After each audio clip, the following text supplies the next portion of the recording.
Está gravando. Então, eu queria primeiro começar conversando com vocês sobre a oferta. Gostaria também que, se vocês tivessem questões sobre a oferta, que vocês olhassem a oferta, que está tanto no Aprender quanto aqui que eu mandei, se bem que quem entra depois no chat não vê, né?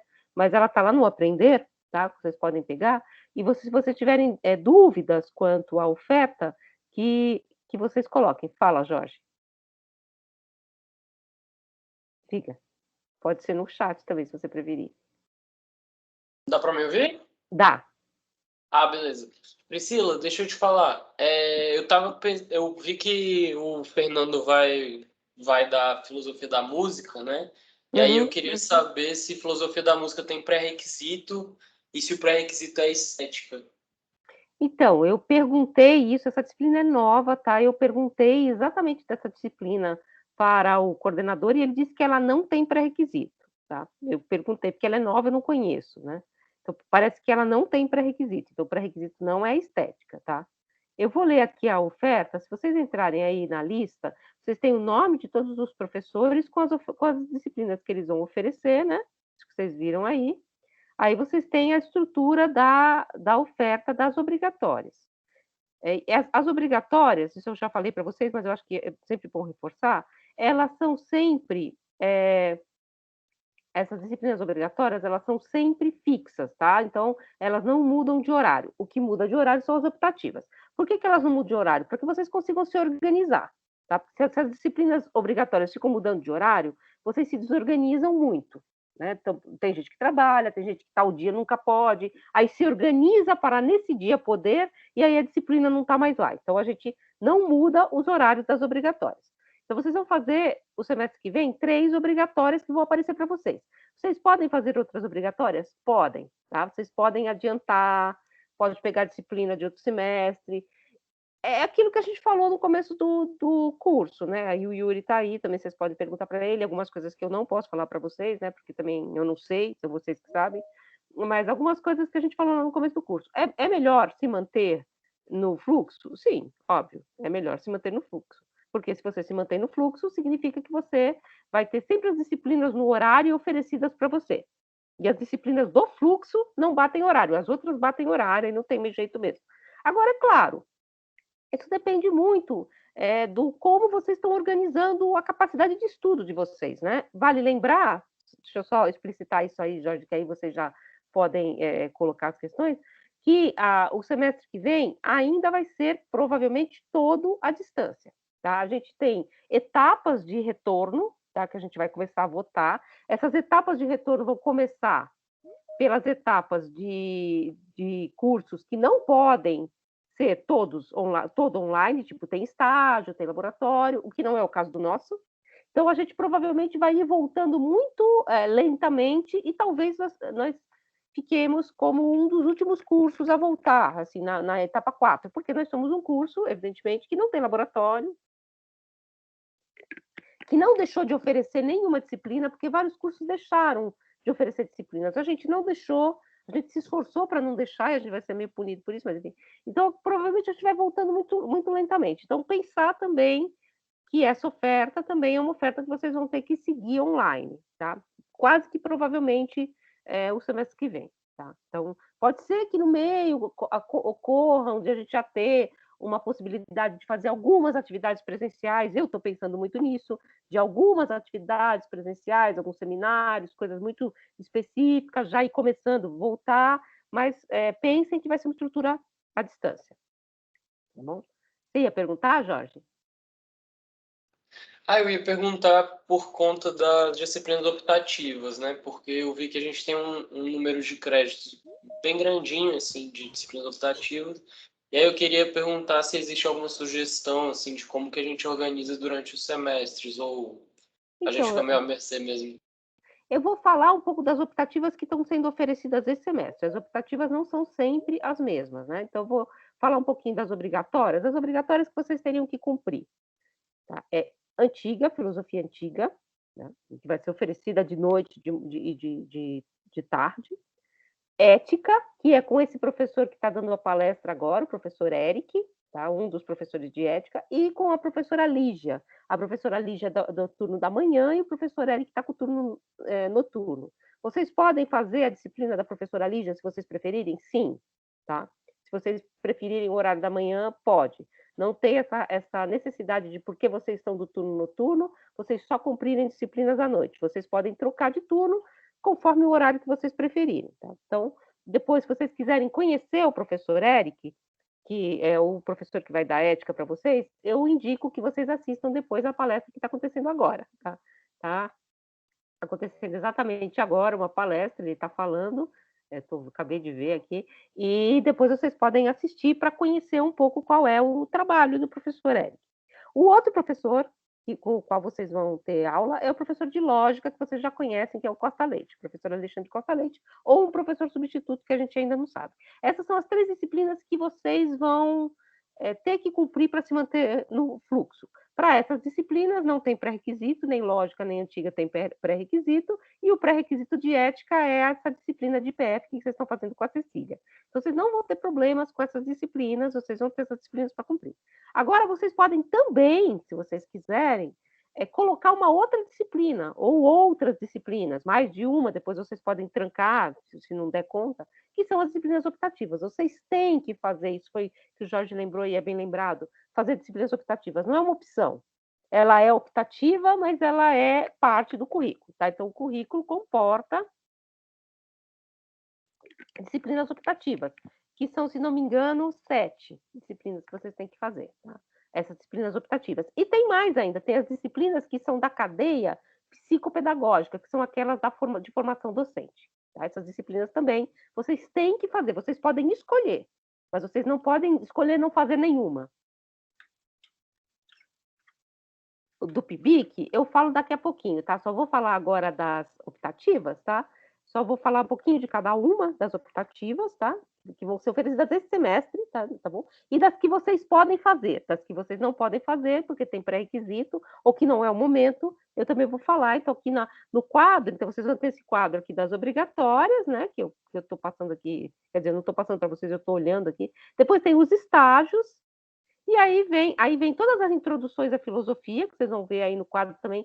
Introdução à filosofia, já para vocês só ficarem sabendo, são as disciplinas que a gente oferece para outros cursos, não para os cursos de filosofia. Então, são disciplinas que vocês não precisam cursar, e vocês não podem, inclusive, porque dá choque de horário, dá choque de equivalência, elas são equivalentes a essas disciplinas do primeiro ano, então são disciplinas que realmente o departamento de filosofia oferece para fora, né? Para o direito, para a geografia, para a história. Vocês vão ver isso lá no quadro de oferta. E aí vai lá para o final da oferta, que são as disciplinas optativas. A primeira que vocês vão ler ali logo de manhã é Epistemologia das Ciências Humanas, com o professor Felipe Lacour, que é uma disciplina que tem pré-requisito. Depois, Filosofia Oriental, que vocês podem fazer, que é o professor Scott, que não tem pré-requisito. Filosofia Oriental, que é terça e quinta de manhã. Tá? Depois tem uma disciplina que chama Textos Filosóficos Latinos 1, que vocês também podem fazer. Essa disciplina, Texto Filosófico Latino 1, que é com o professor Gui, é para quem quer estudar latim, para quem está interessado em seguir uma carreira na filosofia, estudando autores de língua latina, que escreveram em latim. Né? Então, pode ser desde os antigos até todos os filósofos da modernidade, Descartes, Spinoza, Leibniz, o próprio Baumgarten, esses filósofos dessa época, desse momento, a toda a filosofia medieval, que foram escritores latinos, né? Escreveram em latim. Então, textos filosóficos latinos é para aprender também a ler em latim. Então, essa disciplina vocês podem fazer, tá em aberto aí para vocês. Depois, outras disciplinas que está sendo feita, e filosofia oriental, que é com o professor Scott Payne, que vai falar sobre filosofias não ocidentais, né? Então, vai falar filosofia da Índia, se vocês tiverem interesse. Depois, vocês têm uma disciplina que chama Filosofia e Feminismo, que também vocês podem fazer e também não tem pré-requisito, tá? Essa disciplina, ela vai cair na cadeia da psicopedagógica, porque ela é uma disciplina de formação para o professor, porque essa questão de gênero, ela está muito, muito presente dentro da sala de aula. Tá? Então, vai ter com a professora Lígia. Também vocês podem fazer essa disciplina. Depois, vocês têm a disciplina Mito e Filosofia, com a professora Raquel, que também vocês podem fazer essa disciplina. Se vocês, por acaso, tá, não conseguirem passar em nenhuma disciplina desse semestre, reprovei em IPF, reprovei em HF, não rolou, larguei. Mito e Filosofia não tem pré-requisito, é uma disciplina sem pré-requisito nenhum. Tá? É como Antiga e Lógica, que também não tem pré-requisito. Então, vocês podem se matricular quando vocês quiserem, é uma disciplina, por não ter pré-requisito também, é uma disciplina que não vai exigir de vocês um conhecimento que vocês não têm ainda, porque também tem isso a ver com o pré-requisito. Né? O pré-requisito pressupõe, o professor pressupõe que vocês já sabem algumas coisas. Nessa disciplina, Mito e Filosofia, a Raquel não vai pressupor que vocês saibam nada, então é uma disciplina introdutória também, se vocês quiserem fazer.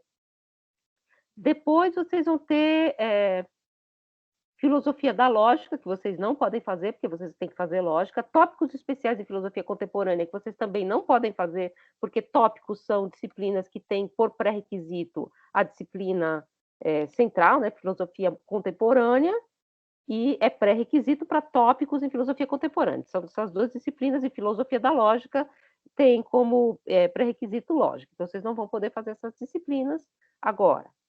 História da ciência também vocês não vão poder fazer porque tem pré-requisito. Filosofia da música, que é uma disciplina nova que o Jorge perguntou, é uma disciplina que não vai ter pré-requisito, então vocês também podem se matricular. Tá? É uma disciplina nova, é a primeira vez que ela vai ser oferecida. Tá?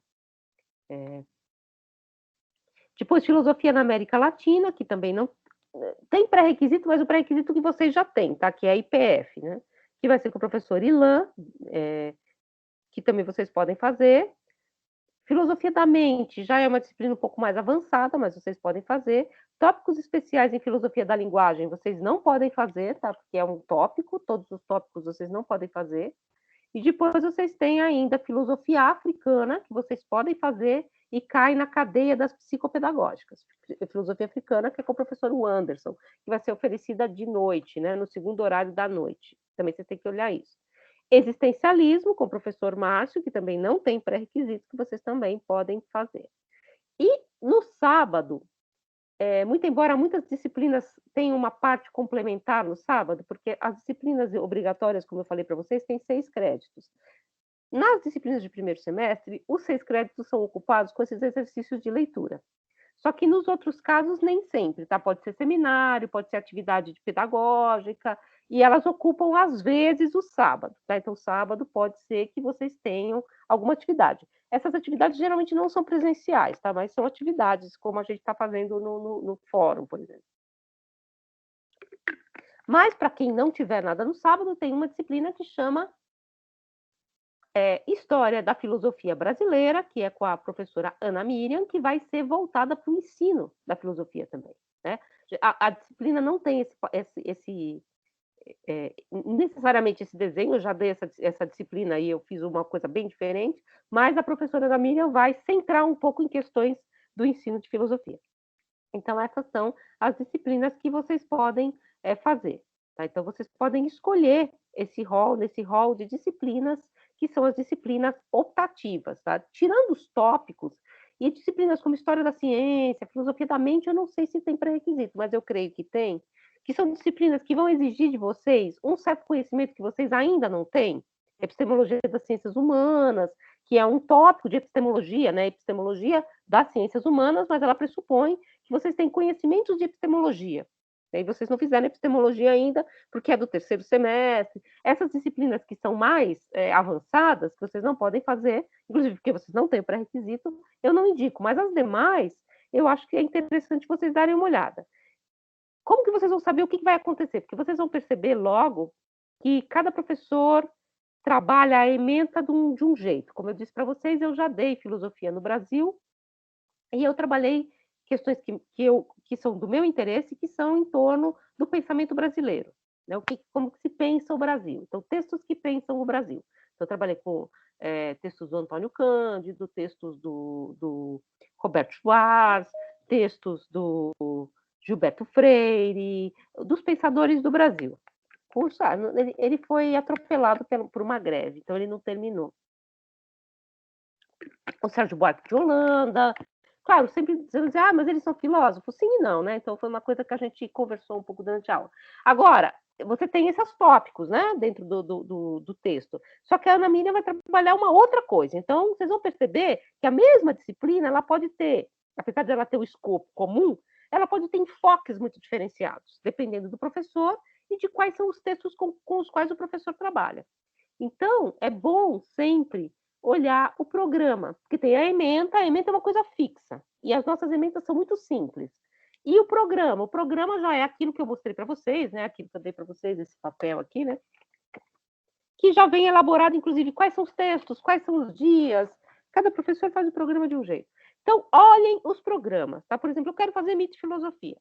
Se mito e filosofia, e é claro, mito e filosofia vai trabalhar com a ideia da relação entre mito e filosofia e com alguns textos básicos, que são os textos que vão falar de Platão e tal. Só que, dependendo do professor com o qual vocês vão cursar essa disciplina, ela vai ter uma cara. Por exemplo, eu já dei essa disciplina mito e filosofia uma vez, e a gente trabalhou a questão de Platão e a utopia do Thomas More. Quer dizer, foi um programa. Então, olhem o programa. Tá? Então, o programa fica onde? fio.nb.br. O programa não fica no SIGA. Alguns professores colocam no SIGA, tá? Alguns professores são mais corretos e colocam no SIGA. Mas, geralmente, a gente coloca o programa no fio.nb.br, que é o site do departamento. Aí a gente coloca o programa, que, na verdade, por que a gente coloca lá? Porque cada professor faz o programa de um jeito. E a gente quer dar essa liberdade. Tem professor que gosta de fazer uma coisa mais longa. Eu, por exemplo, vocês vão se acostumar, os meus programas são sempre muito longos, né? Porque eu gosto de organizar para mim também, né? Eu organizo as cadeiazinhas, tal. Enfim, tem professor que põe um parágrafo e depois isso já diz muito do curso, porque esse curso vai ser elaborado com os alunos, ele vai ir mudando de ideia durante o curso. Então, tudo isso tem muito a ver com como o professor pensa a sua disciplina. E como eu falei para vocês, a noção de filosofia é tão ampla que ela permite que os professores pensem essa disciplina de formas muito diversas. Isso é muito interessante. Só que é claro que é bom a gente estar avisado, né? O que eu acho ruim é não estar avisado. Então, um curso que vai ter um programa muito aberto. Eu já dei cursos de programa aberto, eu não gosto, para falar a verdade. Eu já tentei, porque né, a gente tenta, né? Vai que eu gosto, né? Eu não gosto daquele curso que vai sendo movido pelos interesses do próprio grupo. Não é muito a minha pegada, eu me perco e acho que o curso fica ruim, mas enfim, é a minha opção. Agora, tem muitos professores que entendem que não, filosofia é isso, sabe aquela coisa nietzschiana? Eu não vou fazer uma filosofia com hora marcada e pronta. A filosofia é algo que vai se construindo com o grupo. Então, também é um modo de pensar que vai ser explicitado no método e no próprio programa, tá? Então, olhem os programas, tá? Depois de um tempo, vocês vão ter predileção por uma ou outra área do saber, por um ou outro professor também, mas isso eu acho que é menos importante. Vocês vão ter predileção, por exemplo, por filosofia da linguagem, e aí vocês não vão ter interesse em política, ou por política, vocês vão ter menos interesse por ciência. Então, a ideia das optativas é essa, vocês escolherem esses caminhos que vocês querem tomar. E aí eu acho que o Cauã Felipe tinha perguntado como é que funciona o PIBIC. Então, o PIBIC, na verdade, é quando vocês vão procurar o professor com o qual vocês querem trabalhar, e por isso que as optativas também são muito importantes nesse sentido, porque são as optativas que vão apontar para vocês quais são os interesses específicos que vocês têm. Por exemplo, existencialismo, que vai ser oferecida no semestre que vem. Existencialismo é uma disciplina, alguém já perguntou aqui sobre existencialismo. Então, eu tenho um interesse específico em estudar existencialismo. Então, eu vou lá olhar essa disciplina e eu vou também conhecer o professor que trabalha essa área. Aí você vai entrar em contato com esse professor, conversar com ele. Para o PIBIC, cada professor também age de um jeito. Comigo é assim, a pessoa chega, conversa comigo, se eu tiver vaga eu aceito, né?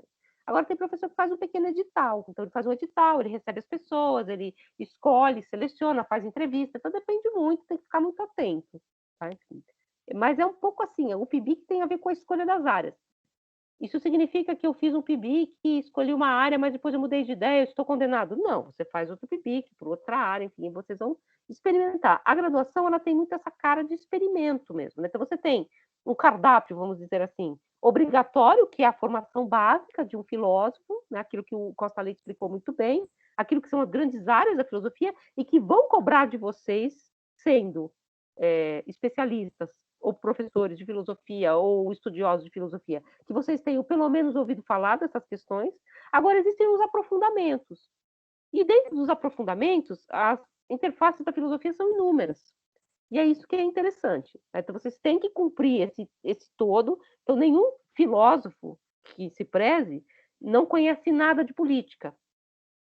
Entende? Ou não conhece nada de lógica. Só eu que não conheço nada de lógica. Mas, assim, não sabe nada de lógica. Eu sei um pouquinho, tá? Tô brincando. Eu fiz lógica, né? Mas hoje em dia eu não sei nada. Mas eu posso não me aprofundar nessa questão. Né? É um pouco o desenho do currículo. Tá? Então, o desenho do currículo é esse. Queria trazer aqui para vocês essas ideias da oferta. Vão dando uma olhada. Entrem depois no site para olhar os programas, tá? Aí o programa, por exemplo, feminismo, quem se interessa por essas questões de gênero. Eu, aqui nessa disciplina, eu vou fazer uma apresentação meio geral de todos os temas. Por exemplo, vou apresentar, inclusive, algumas questões em torno do feminismo, para vocês pensarem se vocês têm ou não interesse, porque às vezes não é. E também não tem a ver, porque eu sou mulher, eu sou feminista, eu gosto de feminismo. Não, você pode não gostar da teoria feminista. Você pode querer estudar outra coisa. Aí, e eu acho que isso é liberdade, né? Ou filosofia africana. Tenho muito interesse em entender o que é filosofia africana. Mas, ou não tenho muito interesse. Isso também não tem nada demais. Vocês podem ter ou não interesses por algumas áreas. Né? O que eu estou fazendo aqui, na verdade, é explicar que essas áreas existem e elas estão aí sendo ofertadas para vocês. Tá?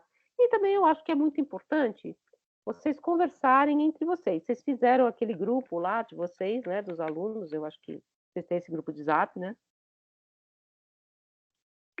Imagino que vocês façam parte do grupo do CAFIL, do grupo geral, do grupo de filosofia. Né?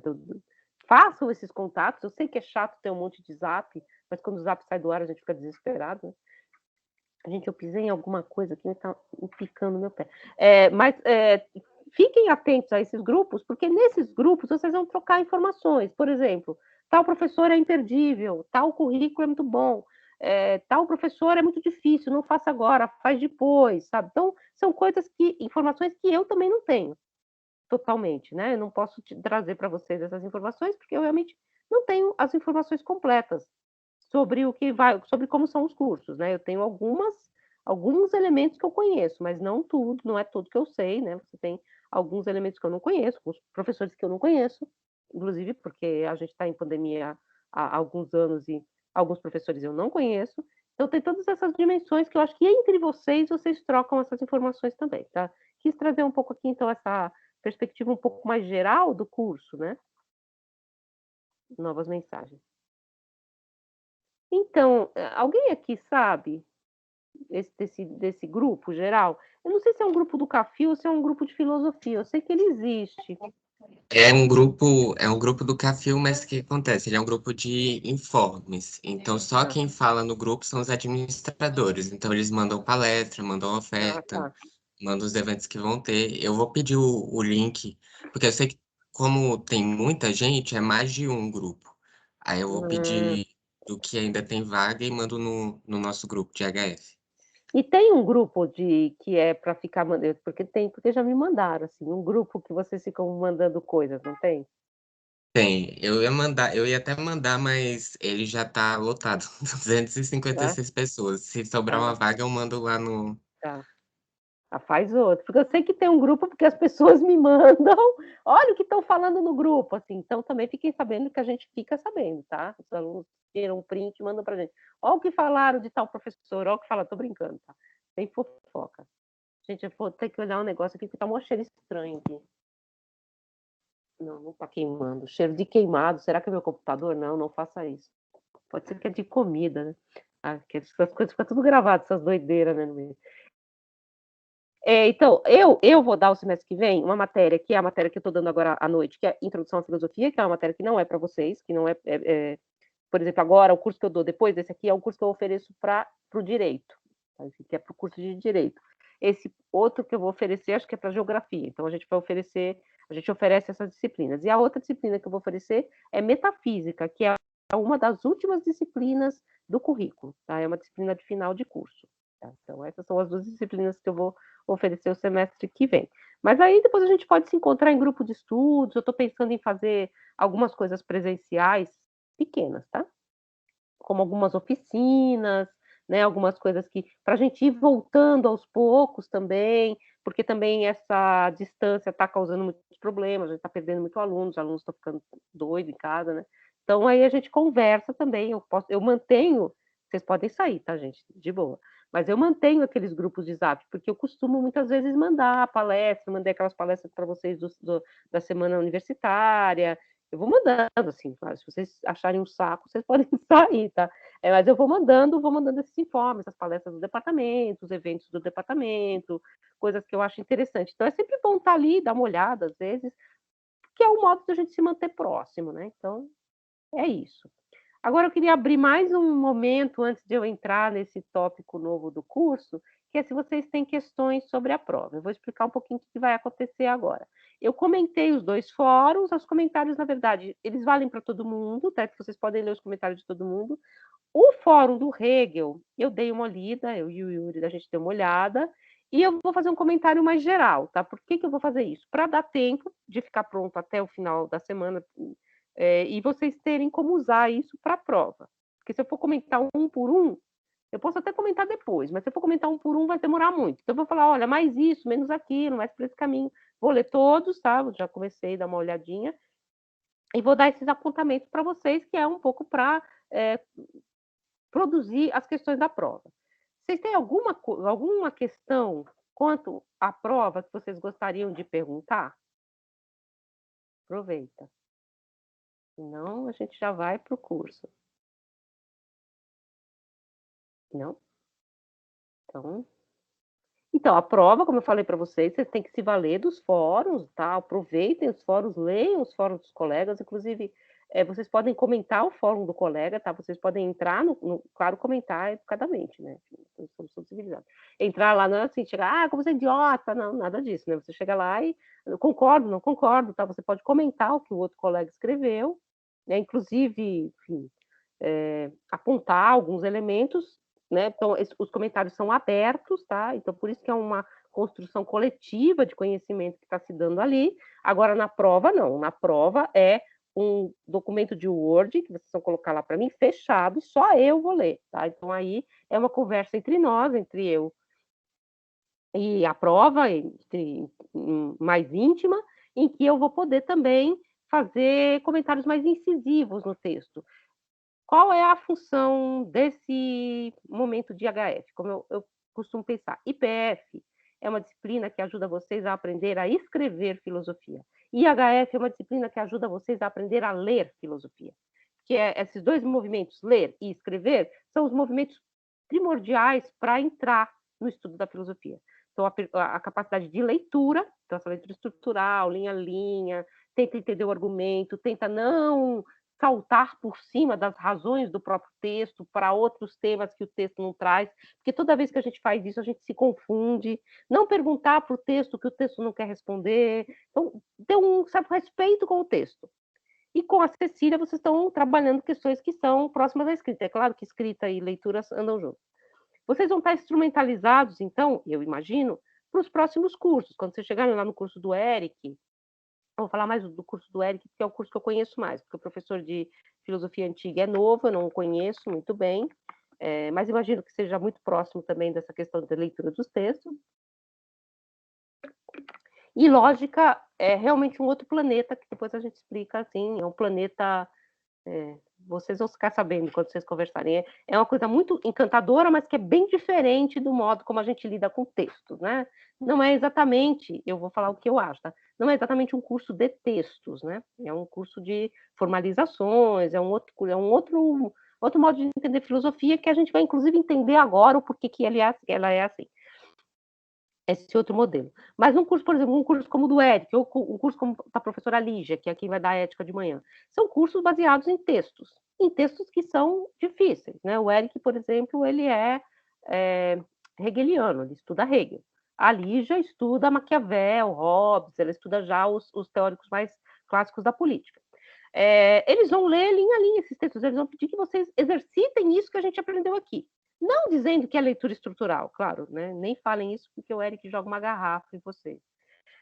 Porque esse termo, leitura estrutural, é muito uspiano, né? Uspiano, vem da USP. Mas serve muito como instrumental. É claro que vocês vão fazer outros movimentos, é claro que cada professor tem uma ideia da filosofia, mas eu tenho certeza que se vocês carregarem isso que a gente está dizendo para vocês lá nos fóruns, o que a gente está fazendo na prova, vocês vão conseguir pelo menos entrar no texto, não ficar desesperado diante de um texto que muitas vezes tem uma terminologia difícil, é antigo, portanto tem questões que a gente não entende, aí você vai ficar perdido procurando elementos. Então, tentem ler o texto no seu próprio desdobramento lógico. E sigam as aulas, né? Seguindo as aulas com o texto, acho que vocês não vão se dar bem, tanto se vocês escolherem fazer de manhã com a professora Lígia, ou à noite com o professor Eric, vocês podem escolher. A disciplina de ética é do segundo horário da noite, né? Então, é bem de noite, assim. É depois de antiga, eu acho, né? Depois de lógica, né? Não sei. Você ter lógica e ética, Costa Leite e Eric no mesmo dia, é algo assim de transcendental, vocês vão gostar. Na verdade, são cursos bem mais difíceis do que esses que vocês estão fazendo agora, tá? Mas difíceis em que sentido? Aqui a gente está fazendo um genérico, então agora, por exemplo, eu vou falar para vocês de uma outra área, então a gente fica passeando um pouco pelos textos. Ali não, vocês vão entrar num tema e aprofundar nesse tema, e evidentemente essa tensão num único ponto, ela é muito mais difícil de ser levada a cabo, né? Porque aqui não gostei desse texto, passa para outro, né? Tal, passa para outro tema, então a gente está aqui um pouco, né, flutuando. Ali, óbvio, vocês vão entrar numa temática e vai nessa temática, né, aprofundando. Então, evidentemente, tem um outro trabalho, mas é por isso que o primeiro ano é genérico, né? É meio geralzão. Então, tá, mas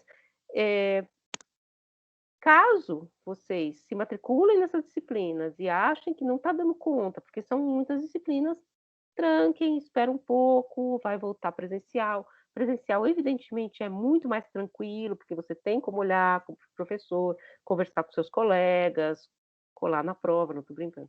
Mas é muito mais tranquilo, é muito mais, né, leve. Então, mas assim, eu acho que o primeiro ano ele é bem desafiador nesse sentido, tá?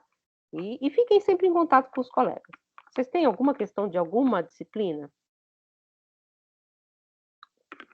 Depois vocês vão olhar os programas, tá? Vocês vão ver que os programas são extremamente variados, as pessoas trabalham coisas muito gerais, assim, muitas interfaces. Por exemplo, a professora Raquel, ela trabalha com cinema, eu não sei o que ela vai fazer no programa, porque eu não vi, tá? Mas ela pode colocar alguma coisa que remeta ao cinema, às artes, ou não também, não sei. A professora Ana Miriam, que vai trabalhar essa questão da filosofia no Brasil em relação ao ensino de filosofia, também vocês podem ter um interesse mais próprio por essa questão do ensino. Existencialismo, que é sempre uma área que todo mundo se interessa muito, vocês podem também ir lá dar uma olhada, tá? Então, fiquem animados, tá? Priscila, eu queria saber se você acha que dá para pegar filosofia política no segundo semestre, seria o caso de uma sobrecarga evidente. Eu acho que dá. Quem que vai dar política? O TDEA, né? Eu acho que dá sim. Eu acho até, aí assim, falando por mim, tá? Eu, se fosse mexer no currículo, eu acho que ética, pelo menos no desenho como é aqui no departamento, acaba sendo uma disciplina mais pesada, mais... pesada em que sentido? Mais teórica do que política. Né? Então, política ficou mais para trás, porque ética seria um pressuposto e tal, mas depende muito do professor, né? Depende muito realmente do professor que dessa disciplina. Eu acho que é tranquilo, né? Política contra ideia, acho que é tranquilo. Só que se lembre, tá? Isso aí é o problema. Você pega a política, você sai do fluxo e as disciplinas batem horário, tá? Isso aí, né? Então é isso aí.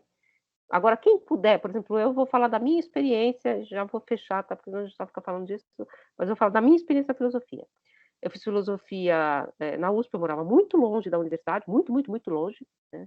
Um lugar muito distante, não era longe, eram muitos ônibus, tal, enfim, eu fazia outras coisas, era a minha segunda graduação, e eu fazia, geralmente, no mesmo dia, 2 disciplinas, porque eu fazia de dia e de noite. Tá? Então, é um modo de você aproveitar o tempo, eu não estou indicando que vocês façam isso. Mas se você quiser, por exemplo, colocar uma disciplina de tarde, uma disciplina de noite, vocês podem fazer isso. A gente pensou o currículo para que vocês possam transitar livremente de turno. E isso é muito importante para controlar a evasão, exatamente.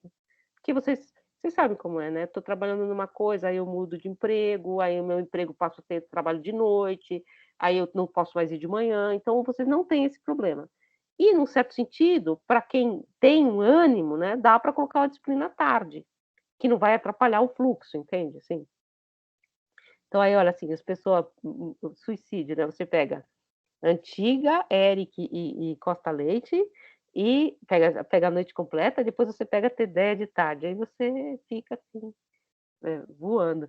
Não, mas assim, eu tô brincando, tá? É que eu acho que algumas disciplinas, aí vocês vão ouvir com seus colegas, tá?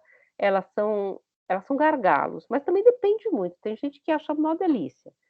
Uma das disciplinas que é gargalo, ou seja, uma disciplina que tem alto índice de reprovação, é lógica. Tá? Não vou mentir para vocês, é uma disciplina que exige uma concentração, exige um trabalho, né? Exige, não sei o que o Iori acha.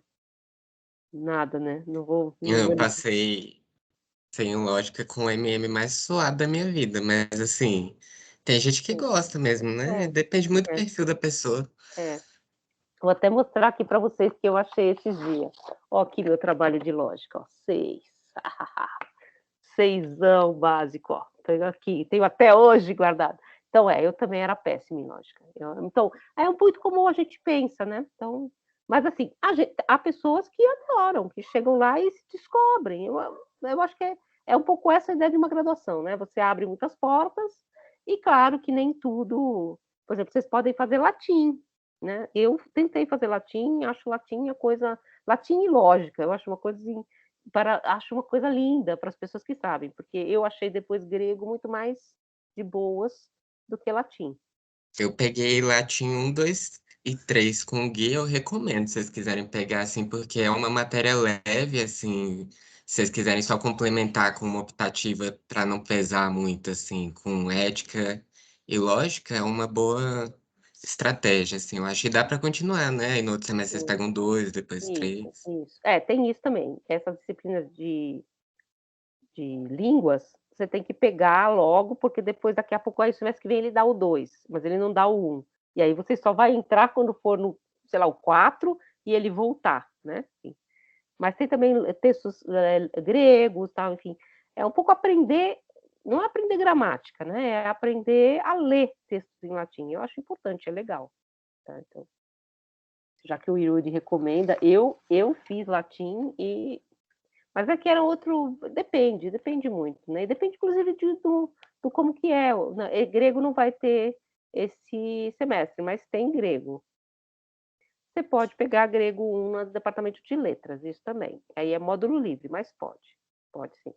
Que é com a professora Ágata, que eu acho que vocês viram ela apresentando trabalho no NPGFIL, né? Agora, né? Ela não é professora do nosso departamento, mas é óbvio que a filosofia tem interface com todas essas áreas, né?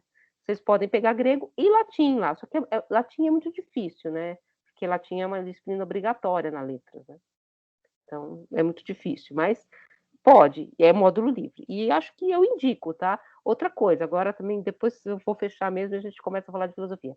Eu acho, tá? Isso é minha opinião, e muitos professores são contra essa opinião, que toda a carga horária de ensino vocês deveriam fazer fora do departamento de filosofia. Por que eu acho isso? Porque é outra interface, vocês abrem uma outra porta, vocês entendem um outro método, vocês veem a ensino por outro patamar. Porque a gente não vai ser só professor de filosofia, não, a gente vai ser professor de filosofia, ok. Mas a gente vai ser professor de uma estrutura escolar.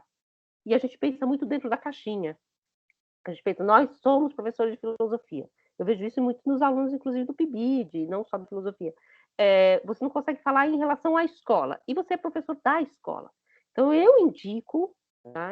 Se pudesse falar, assim, que vocês façam essa carga horária, que são 2 disciplinas que vocês têm que fazer, no departamento de educação. Porque vocês vão conhecer lá outras mediações, outros métodos, outro modo de enxergar a própria filosofia, porque eles veem a filosofia do outro lado, de outro jeito. Existe uma disciplina que chama filosofia da educação, lá, enfim, essa disciplina eu acho que nem é da nossa grade, mas existe psicologia da educação, OEB, que é a Organização do Ensino Brasileiro, que, por exemplo, é super importante, que é a estrutura do nosso ensino, né, como que se organizam as escolas, né? A gente não vai aprender isso aqui no departamento de filosofia, porque nós não somos especialistas nisso. Didática também é lá do departamento de letras, né? de educação. Claro, vai ter algum professor aqui no departamento que fala de didática? Sim, mas do ponto de vista da filosofia. Ali é do ponto de vista da didática, né? Então, vocês vão dizer assim, mas tem gente que acha chato. Sim, chato, legal, isso é preconceitual, tá? Assim, né? Eu não sei se eu sou legal, se eu sou chata, assim, tem disciplina que é chatíssima, né? Que você odiou fazer, mas que depois de um tempo você percebe que foi fundamental para sua vida. E eu tenho experiência disso. Disciplinas que eu chorava, que cara chato, que mala, e que para mim foi fundamental. Inclusive, às vezes, até para criticar, para negar, Deixa eu ter que tirar esse negócio, estou cheirando. Para negar, para se pôr. Então, eu acho que é importante, tá? Mas essa é a minha opinião, tá? Então, se vocês procurarem lá na grade da educação, tá? E hoje, gente, vocês têm mais alguma questão da oferta? Eu vou pedir para o professor Márcio fazer essa apresentação para a turma do diurno, vou pedir, né? Ele é coordenador, né? Para vocês, então, estarem um pouco instrumentalizados também para entender essa oferta, que eu sei que ela não é muito simples, né? Ela tem muitas camadas, a gente oferece muitas disciplinas, acho que é um dos departamentos que mais oferece disciplinas, a gente oferece 70, 80 disciplinas, muitas disciplinas realmente, então é muito fácil você ficar perdido, são muitos professores, são 39, 36 professores, então é muito difícil, inclusive vocês não vão ter aula com todos os professores, porque, né, eu mesmo não tive, enfim, eu mesmo, eu disse para vocês que alguns eu sequer conheço, né, vou conhecer, né, mas, então, eu quis trazer um pouco essa questão. Variam de horários e as obrigatórias são fixas, isso. Então, quando você decidir quais disciplinas você quer, você se matricula pelo SIGA no começo do semestre, tá? Aí tem um período de matrícula. Se a disciplina tiver pré-requisito, vocês não vão conseguir se matricular, tá? Não é nenhuma questão assim. Eu acho que é mais assim, eu quis falar para vocês do que vocês podem se matricular, tá? Aí, se vocês puderem se matricular, vocês vão lá, se matriculam, vai aparecer na grade de vocês, não pode bater o horário, claro, né? Você tem que ficar atento com esse horário que é às vezes no sábado, às vezes na sexta, tá? Essa matrícula, então, as nossas aulas acabam dia 6 de novembro, aí as notas a gente entrega dia 19 de novembro, aí a gente tem um recesso e a gente volta em janeiro, mas eu creio que logo depois do Natal, logo depois desse recesso, já vai estar abrindo, vamos dizer assim, os trabalhos de matrícula. Vocês vão ficar sabendo que vocês provavelmente vão receber vários e-mails, tá? Matrícula, tá? Aí vocês vão ver, para vocês vai aparecer as disciplinas que são do fluxo, então vai aparecer antiga, ética e lógica, e essas outras disciplinas que são optativas, vocês vão colocando ali no horário de vocês. As disciplinas de outros departamentos, vocês têm que ir atrás de outros departamentos, inclusive para ver se não tem pré-requisito, se tem vaga, né? Mas é factível, tá? É factível, ainda mais agora nesse modelo à distância, tá até mais aberto, porque, né, a gente não tem o problema do tamanho da sala, né? Então, hoje, gente, eu quero entrar na terceira parte do nosso curso, que é a filosofia e seus problemas históricos. Então, a gente viu aqui a primeira parte, um pouco como a história, já que a gente está falando de introdução à história da filosofia, como a história se torna um problema filosófico. Quais são os problemas que esse problema filosófico traz? Agora, a gente vai falar nessa segunda metade do curso sobre como a filosofia tem que se haver com a sua própria história a partir do século XX. Então, a gente vai pegar agora autores do século XX e vão apontar questões que são um pouco do século XXI, que é um pouco da crise da filosofia, quando ela se vê diante de outras disciplinas que começam a surgir, principalmente no século XIX. Disciplinas como sociologia, psicologia, essas ciências que vão saindo, vamos dizer assim, do campo da filosofia, a própria biologia, a química, todas essas disciplinas que vão se consolidando como núcleos disciplinares com as suas próprias regras, os seus próprios temas, e vão abandonando, vamos dizer assim, o escopo geral daquilo que até o século XVIII é chamado de filosofia. Então, as coisas vão saindo da filosofia e vão se positivando também, você vai tendo a ideia da ciência enquanto uma ciência objetiva e positiva dos fatos, né? A sociologia do século XIX, a psicologia empírica, né? Então, é uma ciência que se volta aos fatos, explica a natureza, explica os fatos, e a filosofia vai se tornando um espaço um pouco relegado, inclusive porque a ideia de metafísica, que é o que a gente vai tratar um pouco hoje, ela passa a ser, inclusive, vista como uma palavra que diz algo que não é ciência, é muito metafísico. Você já deve ter ouvido essa palavra. Nossa, isso é muito metafísico para mim. Ou seja, as ciências, elas vão se consolidando com o seu arcabouço positivo, e é isso que a gente chama de positivismo do século XIX, e abandonando esse espaço especulativo. Uma das coisas que vai se transformar num relegado total, vai ser totalmente relegada no século, no final do século XIX e no século XX, é o que eles chamam de hegelianismo, né? Tudo aquilo que vocês leram no Hegel, né? Que é exatamente essa estrutura dialética, de exposição, que é extremamente complexa, que tem uma terminologia própria, né? Que se desenvolve de um modelo próprio, que muitas vezes dá conta dos fatos, só que a partir de uma estrutura que é muito mais conceitual do que factual. Então, essas questões vão aparecer no final do século XX, no final do século XIX, como problemáticas. Então, é uma ciência vazia, é palavrório, e vocês vão ver isso muito claramente nas críticas que se faz à noção de metafísica. No século XX, então, vai aparecer esse problema do que é, portanto, próprio à filosofia. O que é filosofia?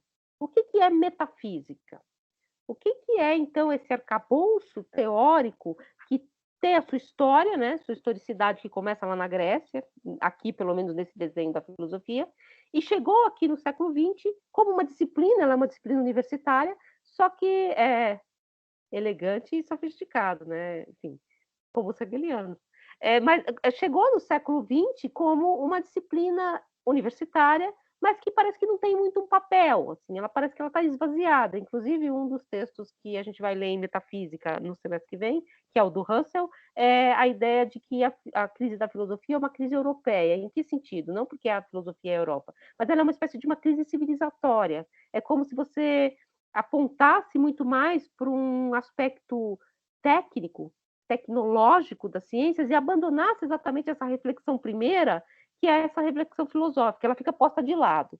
Então, essas questões elas vão aparecer aqui no século XX, né? Elas vão aparecer para esses autores, e hoje eu queria fazer também um jogo que é como essas críticas à noção de ciência, da cientificidade da filosofia, aparecem. E aqui também, aí é uma questão que é mais interna ao nosso problema aqui do departamento. Eu vou tentar expor para vocês como esse momento de crise põe uma certa cisão entre as compreensões que se tem da própria palavra metafísica. A palavra metafísica, isso a gente vai ver depois no texto do Heidegger, fiquem sossegados, ela não é uma palavra grega, os gregos nunca usaram essa palavra, na verdade, os gregos Aristóteles e Platão, ela é uma palavra helenística, então ela é uma palavra do grego tardio, que foi criada para catalogar os livros do Aristóteles, aquele que fica depois da física, aquele que vem após a física, aquele que, portanto, dá uma estrutura para a física é a metafísica. A palavra metafísica, ela não é uma palavra aristotélica, mas ela dá um nome a esse livro do Aristóteles, que é, na verdade, o livro em que Aristóteles vai falar, não das outras ciências, a física, a medicina, mas da ciência que diz o ser como ser, a ciência que diz o ser pela essência. Não o ser por sua relação, não o ser em relação à saúde, não o ser em relação à cidade, mas o ser em relação àquilo que ele é, ou seja, a ciência primeira.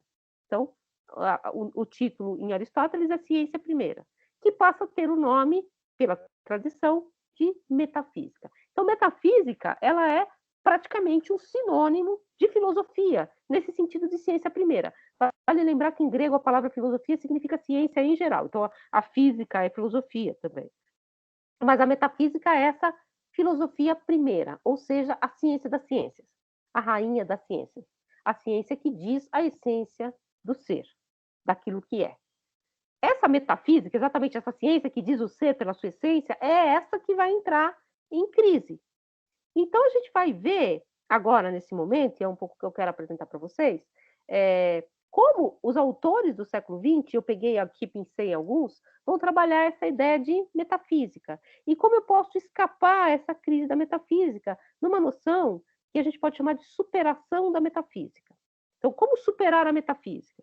Ou seja, como sair desse problema que foi legado pela tradição, que fez, portanto, com que a filosofia, como ciência universitária, não tivesse exatamente um lugar demarcado. O que é o escopo da filosofia nesse novo papel que ela vai ter que assumir? O que é metafísica, nesse sentido, do século XX? E aí eu queria trazer para vocês também, dentro desse desenho histórico da filosofia, aqui eu não estou fazendo história da filosofia no sentido preciso e filosófico. Estou fazendo história da filosofia, tá? Estou fazendo uma história externa da filosofia. Estou contando um pouco esse arcabouço histórico que fez com que a filosofia chegasse aqui e que, evidentemente, também é um arcabouço interno à filosofia, se vocês pensarem hegelianamente. Mas a gente chega aqui nesse momento histórico e vai haver uma grande cisão. Alguns autores vão pensar a metafísica em relação à sua historicidade intrínseca. E outros vão pensar a metafísica como uma espécie de arcabouço vazio, retórico, que, na verdade, é dispensável. E a filosofia tem que abandonar a metafísica. Então, superar a metafísica passa a ter dois sentidos diversos. Superar pode ser voltar a metafísica para os seus próprios problemas e, portanto, fazer com que a metafísica volte-se para si mesma, ou seja, que a filosofia faça as contas com a sua história e procure na sua própria história o elemento que se perdeu nesse caminho. E, por outro lado, você vai ter filósofos que vão pensar que a metafísica, tal como nos foi legado historicamente, é um entulho. É uma coisa que eu posso jogar fora em bloco e a filosofia, ela não precisa, ela prescinde da sua história e de todo o hegelianismo e de todas essas estruturas carcomidas, retóricas, que a sustentavam. Então, a gente vai ver agora, e eu vou pegar alguns autores que vão trabalhar essas questões, como essa decisão histórica ela faz com que a própria noção de filosofia ela fique cindida. Existe uma filosofia que é uma filosofia voltada para a sua história, para os seus textos, e existe uma filosofia que a gente chama de filosofia analítica, ou de corte analítico, ou de corte americano, que é muito mais voltada para os seus problemas. Essa filosofia de corte analítico, para essa filosofia de corte analítico, os problemas históricos são pseudo-problemas, eles não são problemas filosóficos. A filosofia não trata da sua história, ela trata de problemas. E o que eu vou trazer aqui, isso também está no vídeo, tá? Está no videozinho que eu vou colocar para vocês na sexta-feira, dois autores, tá? Eu vou trazer Heidegger, e a gente vai ler de Heidegger, já está lá na pasta, Aletheia, que é a palavra para dizer verdade em grego, que é um texto sobre o Heráclito, e a introdução a um curso do Heidegger, que é Parmênides. Se vocês notarem, o que o Heidegger fez? O Heidegger fez um movimento radical para a origem, para a arqué dessa disciplina. Ele foi lá para os primórdios, ele foi para dois autores que a gente chama de pré-socráticos.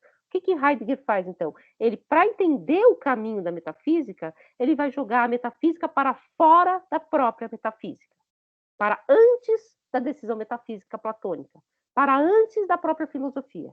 Então, a filosofia antes da filosofia, que é o que ele chama de pensadores originários, não chama nem de filósofos.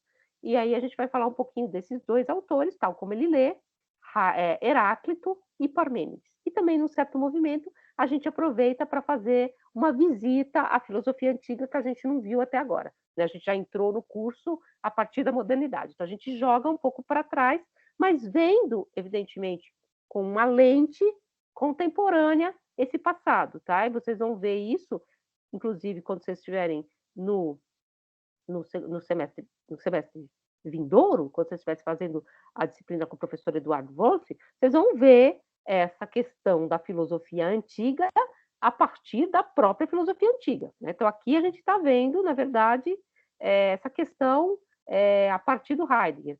Então, o Foucault ele faz parte um pouco desse movimento problemático. Na verdade, ele vai ser um grande crítico a vários desses desdobramentos, e o Foucault faz o quê? Ele faz um movimento de aceno, embora ele seja filósofo, é claro, à sociologia. Assim. É uma filosofia que se abre a elementos de uma outra ciência que é a sociologia. Inclusive, Foucault é lido na sociologia. Claro que ele é muito lido também na filosofia. Mas ele vai fazer também uma crítica a várias estruturas filosóficas. Tá? A gente não vai tratar dele aqui, mas vocês vão ler muito Foucault durante o curso.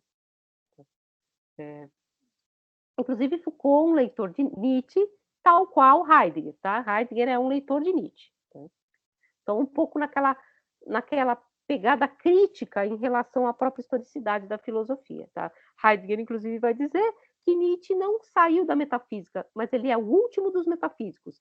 Nietzsche mostra a crise da própria filosofia, não aquele Nietzsche que a gente leu, tá? Porque a gente leu só extemporânea, mas ele mostra a crise da própria filosofia, mas ele não sai da filosofia. E é o que o Heidegger vai tentar fazer, mas sair da filosofia não significa para Heidegger jogar fora a filosofia, jogar tudo fora, jogar o bebê e a água do banho. Por outro lado, a gente vai ver alguns autores também, e eu peguei aqui para o nosso curso, o Quine, que é um autor americano, tá? Um autor norte-americano, né? Nós também somos americanos, ele é estadunidense, vai para ficar mais assim, que vai ser um discípulo de Carnap, de Rudolf Carnap, que é um autor que vai dialogar criticamente, bem criticamente, com Heidegger. Para essa outra vertente, principalmente para Carnap, superar a metafísica é jogar toda essa retórica histórica fora, por de lado. Esses autores, Carnap, Hahn, Schiller, que são autores que a gente chama de Círculo de Viena, não sei se é um grupo, né? Um grupo que juntava filósofos, matemáticos, físicos, tal. Eles vão escrever o manifesto da ciência, um manifesto pela filosofia que chama um manifesto para uma filosofia nova que se chama a concepção científica do mundo. Então, a concepção científica do mundo, aquela exatamente que colocou a metafísica entre parênteses, é o que vai vigorar. Então, eles vão criticar Kant. Criticar Kant como? Criticar a noção de espaço kantiano a partir de que noção? A noção de espaço do Einstein, a nova noção de espaço da física. Então, eles vão fazer esse atrito entre a ciência dura, que foi legada pelo século XIX, e aquilo que é o arcabouço da filosofia. Eles vão ser muito aproximados, esse Círculo de Viena, a uma escola de arquitetura, que para mim fica muito mais fácil de compreender assim, porque eu não sou exatamente uma filósofa analítica, que é a Bauhaus.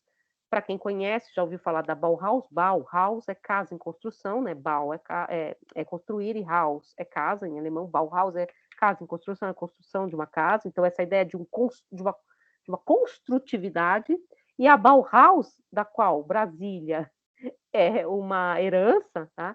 É essa ideia de que é uma arquitetura que não falseia o que ela é. É uma arquitetura de cimento, de concreto armado? É. E esse concreto armado aparece. Eu não vou fazer de conta que esse concreto armado é mármore. Eu não vou tacar uma coluna grega na frente de um prédio que é feito de concreto. Eu não vou falsear a estrutura.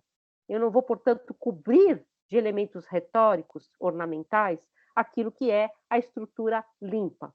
Então, essa ideia da Bauhaus é também a ideia do Círculo de Viena. Eu não vou ficar botando firulas hegelianas para explicar algo que eu posso explicar de forma muito mais clara e científica aqui agora.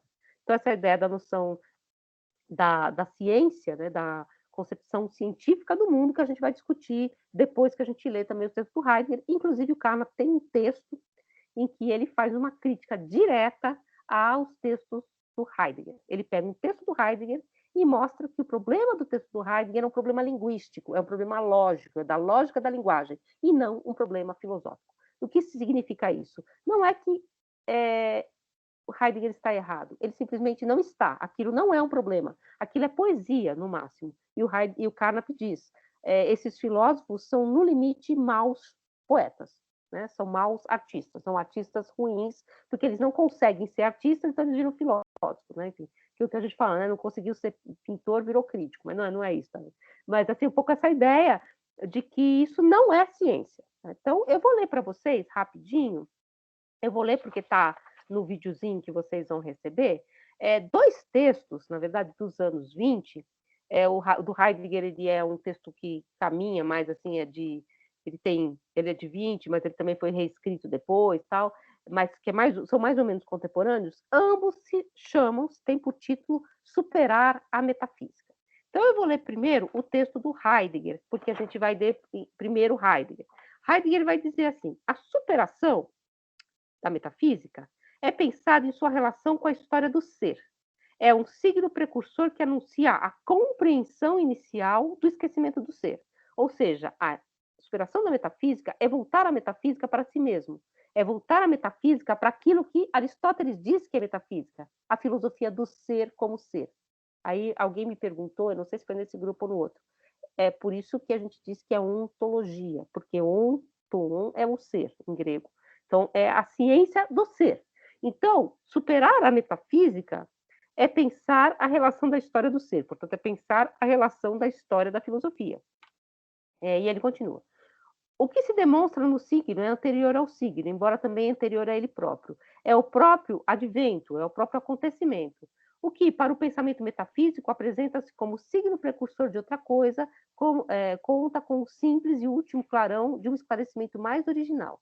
A superação da metafísica só merece ser pensada quando se pensa na apropriação que supera o esquecimento do ser. Então, superar a metafísica é voltar a metafísica para si mesmo e encontrar os momentos onde a metafísica perdeu exatamente o seu elemento metafísico, ou seja, o esquecimento do ser, o esquecimento da ontologia que era próprio da metafísica. E aí ele vai dizer no final que, no final desse texto, eu vou disponibilizar esse textinho depois para vocês. Falar da superação da metafísica também pode significar que a metafísica continua sendo o nome do platonismo, que se oferece ao mundo moderno na interpretação de Nietzsche e Schopenhauer, que Schopenhauer deram dele. A derrubada do platonismo, a derrubada segundo a qual as coisas sensíveis tornam-se para Nietzsche o mundo verdadeiro e as coisas suprassensíveis o mundo ilusório, permanece inteiramente dentro da metafísica. Então, assim, Nietzsche notou, Nietzsche é um grande crítico do platonismo, né? Inclusive ele diz que o cristianismo é um platonismo para os pobres, portanto, o platonismo é um cristianismo para os ricos, né? E dentro dessa ideia de que o cristianismo é um grande falseamento do ensinamento de Cristo, né? É uma grande ilusão, né? Então, essa questão nietzschiana. E o Platão é um falseador, ele falseou esse elemento invertendo a ordem do sensível e do inteligente. O que vai dizer Heidegger? Quando Nietzsche percebe isso, ele percebe, portanto, quando a metafísica começou a perder-se, né? Quando a metafísica surge com Platão, mas ao mesmo tempo que ela passa a esquecer o seu elemento primordial, quando Nietzsche percebe isso, ele não consegue escapar disso porque ele fica preso nessa crítica. A questão heideggeriana é exatamente voltar a metafísica para si mesmo, portanto, para a sua história, e, portanto, lá para antes de Platão. Então, se Platão é o elemento de falseamento, vamos para antes desse falseamento. Vamos pensar o que se pensou originalmente. É um pouco que vocês vão ver tanto no texto Aletheia, que é um texto sobre Heráclito, como no texto Parmênides. Isso não significa que a gente não vai ler Platão. Inclusive, Platão também está implicado nessa história do ser. Tá? Então, para Heidegger, superar a metafísica, ou superar a crise da filosofia, é exatamente voltar a filosofia para a sua história. Não no sentido histórico de antiquário. E a gente vai ver isso muito claramente também no texto do Parmênides. Não é ler Parmênides porque Parmênides é uma coisa antiga, que legal, porque senão você cai naquele limite da curiosidade, que é a erudição vazia, que a gente leu lá em Hegel e em Nietzsche. Também não é essa questão. Não é um dado de antiquário. É porque lá, naquele primeiro momento em que se pôs algo a pensar, um certo movimento se iniciou. E é esse movimento que você vai recuperar para pensar metafísica. Inclusive, Heidegger tem um texto sobre Hegel, tá, que ele vai comentar a introdução da fenomenologia, tá, que está num livro que se chama Holzweg. Holzweg é Caminhos na Floresta. Holzweg eu traduziria por quiçaça. Quiçaça é aqueles caminhos que você abre no meio do mato, mas que não é picada, que não te leva a lugar nenhum. O próprio título mostra uma certa crítica à metafísica contemporânea, que é a ideia de método, né, de caminho, que você sai daqui e chega aqui. Não, são picadas que te levam para algum lugar, mas não exatamente para um caminho. Né? Então, e ele vai escrever nesse livro, Holzweg, Heidegger, ele tem um texto sobre Hegel, então não é um anti-hegeliano, mas ele também vai pôr Hegel nessa estrutura de repensar a metafísica. Essa é uma das posições. Só que a gente tem um outro texto que se chama Superar a Metafísica, que também é alemão, e os termos são exatamente o mesmo, o termo que se usa para falar superar, tá? Eu vou ler aqui em alemão, meu alemão maravilhoso, Überwindung, né? Enfim, é o texto que eles usam, o termo que eles usam, superar a metafísica, que é esse texto do Carnap, que eu vou ler para vocês, tá? E ele vai falar, então, nessa ideia de superar a metafísica, Carnap, no sentido dos enunciados de uma ciência. E aí a gente já se aproxima muito de uma construção lógica. O que é um enunciado? Satz, né? Um enunciado. O enunciado é uma frase que tem predicado, sujeito e predicado, organizada segundo alguma sintaxe, né? Então, uma sintaxe que pode ser lógica, né? César é um homem. Você tem uma ordem desse enunciado. Então, é um enunciado lógico. Então, eu não estou preocupado quem é César, quem é homem. Eu estou preocupado com a estrutura, né? A estrutura do enunciado. Então, ele vai falar do enunciado. E aí eu vou ler esse texto. Nós não vamos ler o texto do Carnap, tá? Porque é um texto muito, muito difícil, no certo sentido, vocês vão ter que fazer lógica depois, mas eu já estou apresentando um pouco aqui o que é a estrutura lógica do pensamento. Muito embora vocês vão ouvir isso do professor Costa Leite, não necessariamente todo lógico ou a lógica tem a ver com filosofia analítica, mas aqui eles estão muito próximos, esses filósofos, Carnap e os filósofos do Círculo de Viena, de uma redescoberta da lógica, de uma reestruturação da lógica, que tem a ver com um matemático que é o Frege e com um lógico que é o Russell, com R, tá? Não Russell com H, tá? Eu não consigo fazer a diferença porque a minha pronúncia é horrorosa. Então, eles recuperam a noção de lógica numa lógica contemporânea. Então, a lógica ressurge também nesse momento, né? Então, é uma estrutura lógica. E eu vou ler para vocês o que o Carnap vai falar de superar a metafísica. Podemos ordenar os enunciados dotados de sentido da seguinte maneira. Em primeiro lugar, aqueles que são verdadeiros unicamente em virtude de sua forma, ou tautologias. Né? O que é um enunciado que é uma tautologia? O triângulo tem 3 lados, ou o corpo é extenso. Porque o corpo é extenso é a mesma coisa que eu estivesse dizendo que um corpo é um corpo, né? Porque extensão é aquilo que pressupõe um corpo. Ou o triângulo tem 3 lados, é uma tautologia, porque eu estou dizendo apenas que o que tem 3 lados tem 3 lados. Ou eu posso dizer também uma contrariedade, que é o contrário de uma tautologia, quando eu digo que um triângulo tem 4 lados. Mesmo que não existissem triângulos ou quadrados no mundo, essa forma é falsa, né? Porque ela é realmente contraditória, é uma contradição em termos. Então, ele vai dizer que existem as tautologias, que é mais ou menos o que ele vai aproximar, isso depois vocês vão estudar com provavelmente o Alexandre Hahn, que não é o Alexandre Hahn, que não é o Hahn do Círculo de Viena, tá? Hahn é um sobrenome comum em alemão. Então, existe um Hahn, que é o filósofo do Círculo de Viena. O Alexandre Hahn, que é o nosso colega aqui do departamento, ele é kantiano. E aí ele vai aproximar o Carnap mais ou menos daquilo que Kant chama de juízo analítico. O que é um juízo analítico? Quando você tira do sujeito, do predicado, apenas aquilo que já estava no sujeito. Você não acrescenta nada ao sujeito com o predicado. Por exemplo, quando eu digo que o corpo é extenso, eu simplesmente desdobrei um predicado que já é o próprio do sujeito. Então, eu não acrescentei nada a esse sujeito. Ele vai dizer que é mais ou menos as tautologias. A essa espécie pertencem as fórmulas da lógica e da matemática. Não são por si só enunciados sobre o real, mas servem para sua transformação. E aí existem as contradições, que também são enunciados da lógica e da matemática, só que são contraditórios. Para decidir a respeito da veracidade ou falsidade de todos os outros enunciados que não são enunciados da lógica e da matemática, é necessário recorrer aos enunciados protocolares, os quais, verdadeiros ou falsos, são, por isso mesmo, enunciados de experiência e dependem da ciência empírica. Se quisermos construir um enunciado que não pertence a nenhuma dessas duas espécies, não é nem um enunciado lógico-matemático, nem um enunciado de experiência, portanto, um enunciado metafísico, você vai construir o enunciado automaticamente destituído de sentido. Não é que é um enunciado errado, é um enunciado que não faz sentido. Ou seja, o que o Carnap diz? Existem enunciados matemáticos e lógicos, 1 mais 1 igual a 2, é um enunciado lógico, matemático. Ou o triângulo tem 3 lados, ou A é igual a A. Eu sou péssima de lógica, não consigo nem tirar um exemplo decente aqui para vocês. embora os exemplos dos lógicos sejam todos péssimos também, né? Convenhamos, né? Mas enfim. Então, é um enunciado lógico ou é um enunciado de experiência. O que é um enunciado de experiência? Essa caneta é verde. É um enunciado de experiência porque eu consigo verificar. Ou essa caneta é azul. E ela não é azul, ela é verde. Quer dizer, para mim, né? Não sei. Eu acho que é verde. O meu vestido é rosa. Eu consigo verificar. O meu vestido é verde. Ele não é verde, ele é rosa. Então, eu consigo verificar. São enunciados que, verdadeiros ou falsos, têm sentido. Agora, há enunciados que não são nem verdadeiros nem falsos. Eles não são falsos, não é que é falsa e que eu vou, portanto, me contrapor argumentativamente. Eu não tenho como fazer isso, porque não são enunciados. A metafísica até agora só se constituiu, vai dizer Carnap, de enunciados sem sentido. São perguntas mal feitas. Mal feitas em que nível? No nível lógico. E aí ele vai dizer aqui no fim.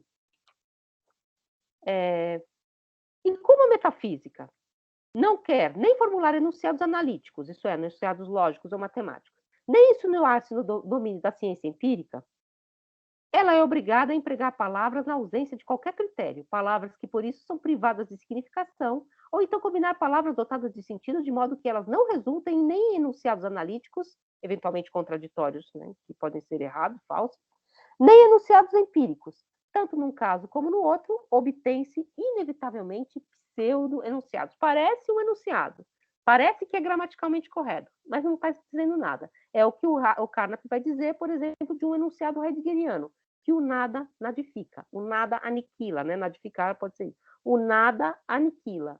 Aí o que o Carnap vai dizer? Bom, nada, para começar, é uma partícula de negação, não é nada. Nada não é nada. Nada não é um sujeito, não é um substantivo. Então, eu não posso dar para ele nenhuma ação. Ele não pode nadificar porque ele não é um sujeito. Então, o que eu faço é um erro gramatical, como se eu dissesse que Júlio César é um número primo. Júlio César é um número primo, gramaticalmente correto, mas né, estou misturando classe de coisas que não se juntam. Né? É isso que ele vai ver. O nada nadifica é verdadeiro ou falso? Não sei, ele desconstrói logicamente esse enunciado. E aí ele vai dizer aqui, tá bom, então a metafísica, até agora, como ela não é nem lógica, puramente lógica, embora ela tenha sua lógica, e matemática, nem puramente empírica, nem física, nem biologia, nem puramente empírica, ela não é nada. Ela até agora achou que tinha problemas e não tinha. Tudo aquilo que vocês leram lá do Hegel, que vocês tiveram o maior trampo de ler, não quer dizer nada. Porque eu não sei o que é o Deus que andou pela Terra, o espírito que vem a si, se extrinsica. Eu nunca vi um espírito se extrinsicando, como eu vejo que essa caneta é verde. Então, eu não experiencio o extrinsicar-se do espírito. Eu não experiencio esse movimento. Então, se eu não experiencio, eu não consigo fazer nenhum tipo de enunciado sobre isso. O que acontece ali, como em praticamente toda a metafísica, é claro que eles vão recuperar alguns autores, né? O Kant do juízo analítico, as questões leibnizianas sobre o cálculo infinitesimal, não é que eles não vão ler nenhum filósofo, mas eles vão ler sempre nesse crivo. A metafísica em si mesmo, as perguntas metafísicas em si mesmo, são pseudo-enunciados. Tá, e aí vocês vão me dizer assim, o que eles vão fazer com a filosofia, já que a filosofia não serve para nada? A filosofia vai virar física? Vai virar biologia? Vai virar matemática? Sim e não, porque aqui parece que é toda uma confissão de humildade, né? A filosofia vai se pôr a serviço da ciência. É isso que eles falam no manifesto, a concepção científica do mundo, eles dizem, a filosofia serve à vida e a vida a acolhe. Então, ela se põe em relação à vida, ou seja, ela se dá, vamos dizer assim, à ciência. Isso parece uma confissão de humildade extrema, mas não é o contrário, tá? Porque a ciência também ela vai depender extremamente de que a filosofia explicite o método correto ou não da ciência. A filosofia vai ser uma espécie de tribunal da construção dos enunciados de todas as ciências, e é isso que ele vai dizer. Mas o que resta, então, finalmente, para a filosofia? Se todos os enunciados que dizem algo são de natureza empírica e pertencem à ciência do real, à física, portanto. O que resta não são nem enunciados, nem uma teoria, nem um sistema, mas apenas um método. E é por isso que eu falei do Holzweg, né? Holzweg, do Heidegger. Holzweg é quistaça, vereda, caminho que não leva para nenhum lugar. Método é caminho que sai daqui e leva aqui, né? Então, o método é isso, é um procedimento lógico, matemático, um procedimento que vai permitir que eu saia de um ponto e chegue a outro. Isso é método. O método da análise lógica. Então, que método? Que absurdo. É o método da análise lógica. O que o filósofo faz?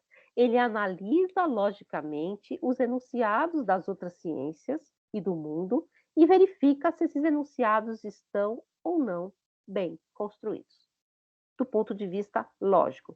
Se eles estão mal construídos, eles vão simular, falsear problemas que não existem. Então, é um pouco isso.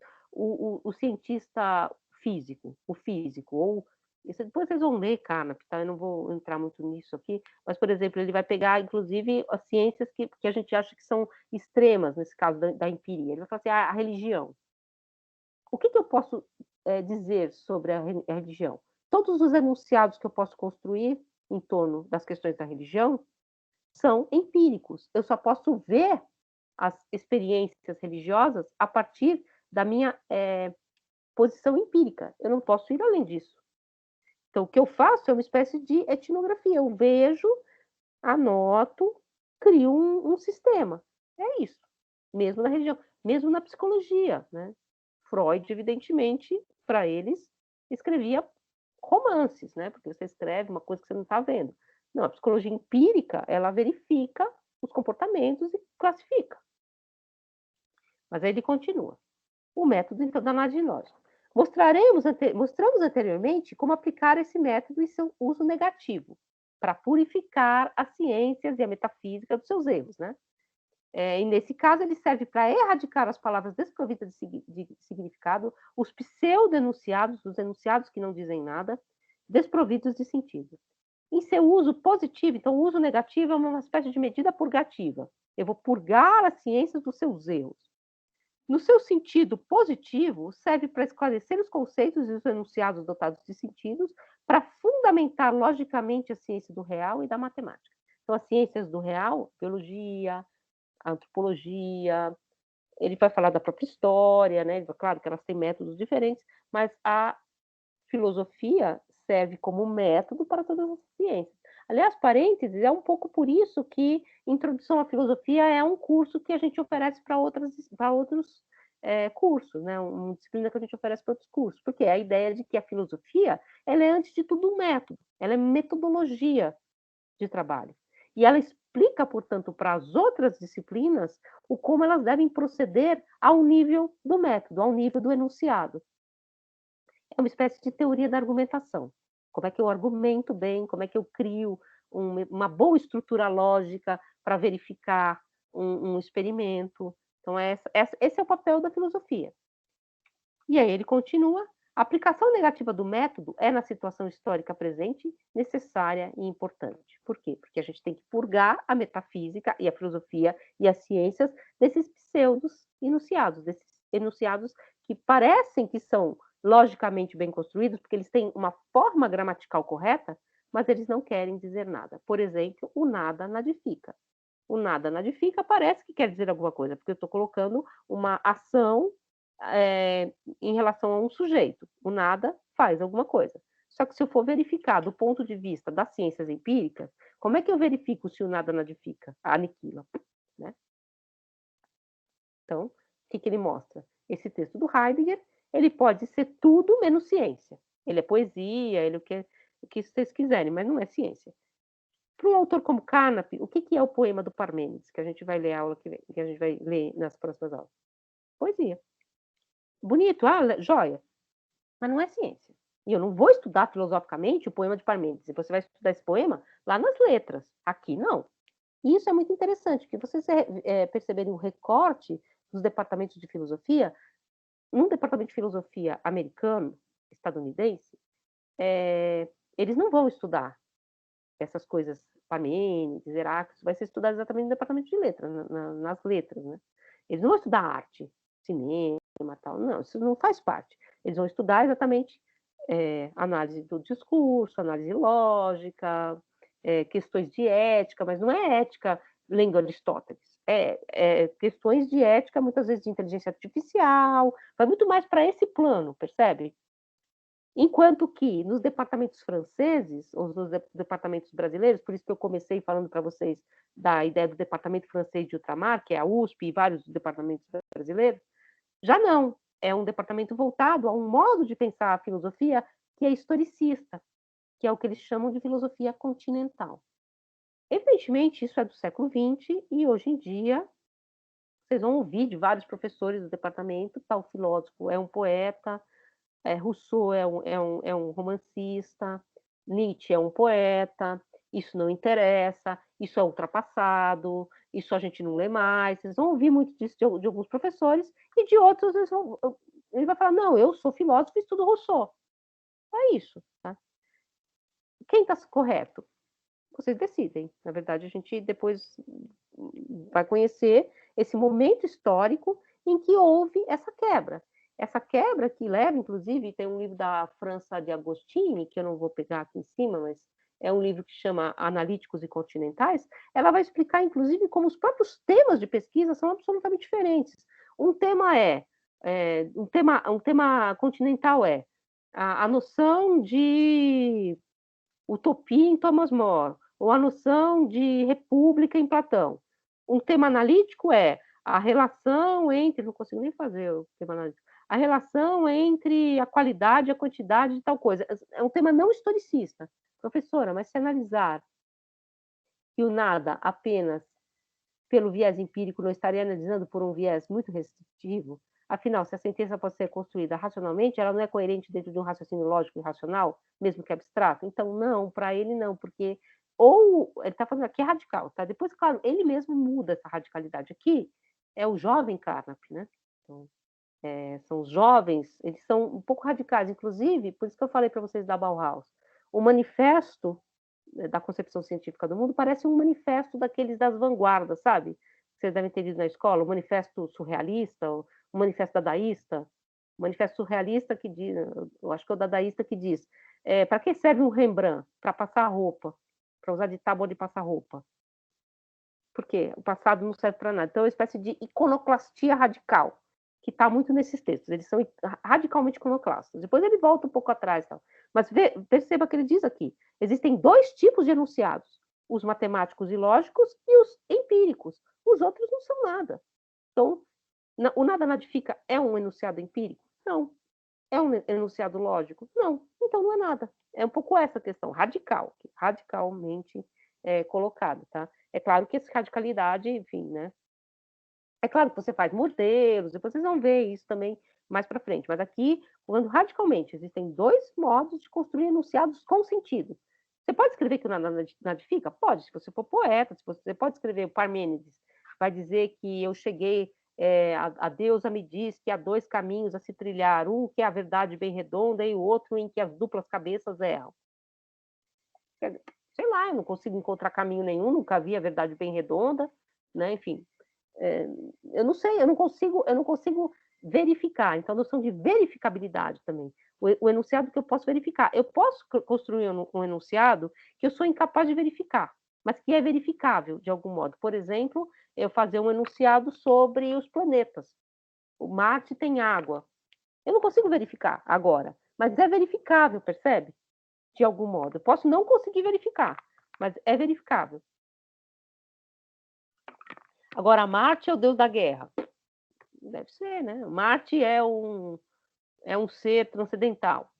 Eu não sei o que é Marte, não consigo verificar. Não tem como verificar. Então, é um pouco essa questão que está radicalmente colocada aqui. Eu concordo? Não. Eu sou uma filósofa, se você puder dizer, que nem sei se eu sou filósofa, mas assim, de tradição continental, de tradição de leitura de texto, de tradição historicista, né? Que lê Hegel, que lê Nietzsche e tal, enfim, fazendo suas críticas. Lê Adorno. Adorno é um grande crítico do positivismo lógico. Um grande crítico, o Adorno que a gente leu. Né?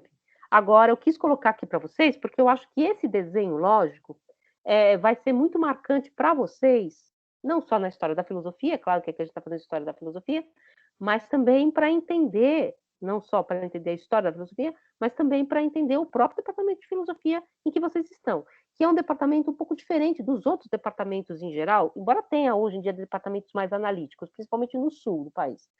mas a maioria dos departamentos brasileiros, eles são mais historicistas, eles têm mais o modelo francês, né, o modelo europeu. Agora, os departamentos dos Estados Unidos já têm esse modelo mais analítico, inclusive porque o Carnap vai para os Estados Unidos e o Quine é um aluno, é um discípulo, né? Inclusive ele dedica ao Carnap o livro dele. Então, vocês vão perceber isso no nosso departamento. E isso é muito rico. É um departamento em que você tem essas várias tradições se cruzando. Então, vocês vão perceber isso no semestre que vem. Tem um professor que é historiador, né, que é o professor de Antiga. Tem um professor que é hegeliano, que é ligado, e, portanto, aos movimentos históricos da própria filosofia sobre si mesmo. E há um professor que é lógico. Para quem é a história da filosofia, não interessa tanto, não é uma questão. Vocês vão perceber isso já no desenho do semestre que vem. Tá? Vocês vão perceber isso claramente. Quem está certo, quem está errado? Eu vou dizer, positivismo tem um monte de defeito, eu posso fazer uma crítica enorme ao Carnap em relação a Heidegger. Só que um outro professor pode fazer uma crítica ao Heidegger. Percebem isso? Eu não estou colocando aqui a minha posição. Evidentemente, claro que eu tenho uma, né? Mas vocês vão escolher e vocês vão transitar por essas várias opções, vamos dizer assim, intelectuais, que eu acho que é uma coisa que poucos departamentos no Brasil são capazes de trazer. Professora, para mim surge um problema filosófico como um desafio. Porque como um filósofo que afirma a superação da metafísica, portanto, pode-se tê-lo como um humanista, Heidegger não se arrependeu da sua opção ideológica dos anos 30 e 40 da Alemanha. Então, primeiro, ele não se diz, ele critica essa ideia de que ele é um humanista, tá? Um pouco, inclusive, assim, meio radical, né? Não é essa questão humanista, né? Essa questão da humanidade e tal. Então, essa questão é bem polêmica do Heidegger, né? Assim, a Hannah Arendt, que é a autora que a gente vai ler no final, ela diz que os filósofos sempre tiveram um pouco a propensão de estar do lado errado, né? A propensão autoritária dos filósofos, Platão e etc. Né? Então, hoje em dia a gente pode falar a mesma coisa, né, dos filósofos. Mas, assim, é uma questão bem problemática, inclusive, essa questão da opção heideggeriana, né, por essa semi-adesão, né? Existem alguns textos em que ele está mais próximo, mas, assim, ele não aderiu completamente, ele não é um filósofo do fascismo, tá? Enfim. Inclusive, alguns autores, porque é ambíguo, né? Porque Heidegger é importantíssimo para o século XX. Você não vai passar pelo século XX sem ler Heidegger, né? Inclusive o próprio Adorno, que é o outro grande pensador do século XX, ele tem textos e textos e textos batendo em Heidegger, criticando Heidegger, ou seja, é uma posição que você precisa levar em conta. Então ele fica nessa crítica a Heidegger, então tem vários textos criticando Heidegger. Só que Heidegger foi um filósofo que a gente sabe que se colocou nesse limiar sangue e terra, né? Que é uma questão. E alguns autores, por exemplo, a Bárbara Cassan, que é uma autora feminista, eles vão falar um pouco de o grande Heidegger e o pequeno Heidegger. Né? O grande Heidegger é o filósofo, o pequeno é o homem. E o pequeno Heidegger é aquele que quis ser reitor, sabe? É aquele que quis a pequena política. É aquele que escrevia cartas para a mulher dele que eram absolutamente antissemitas, né? Cartas que são cartas comuns, não são cartas muito inspiradas. É tipo nós no Zap, né? Mas são cartas que têm elementos de antissemitismo corrente na sociedade em que ele vivia. Não é um antissemitismo assim estruturado filosoficamente, mas esse pequeno Heidegger, esse pequeno homem Heidegger, né, que tinha suas amantes, que quis ser reitor, que escrevia coisas de papo de boteco, de ponto de ônibus, que tinham teorias antissemitas, se distanciaria muito do pensador. Agora, é um problema, realmente, ele não se retratou, né? Na verdade, ele deu aquela entrevista que ele publicou, né? Deixou publicado depois que ele morreu. Se vocês quiserem, eu passo para vocês, mas não é uma retratação.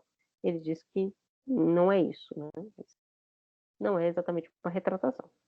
Mas na filosofia dele, vocês não vão ler esses elementos antissemitas. Não é uma filosofia que vai marcar esses elementos antissemitas. Tá?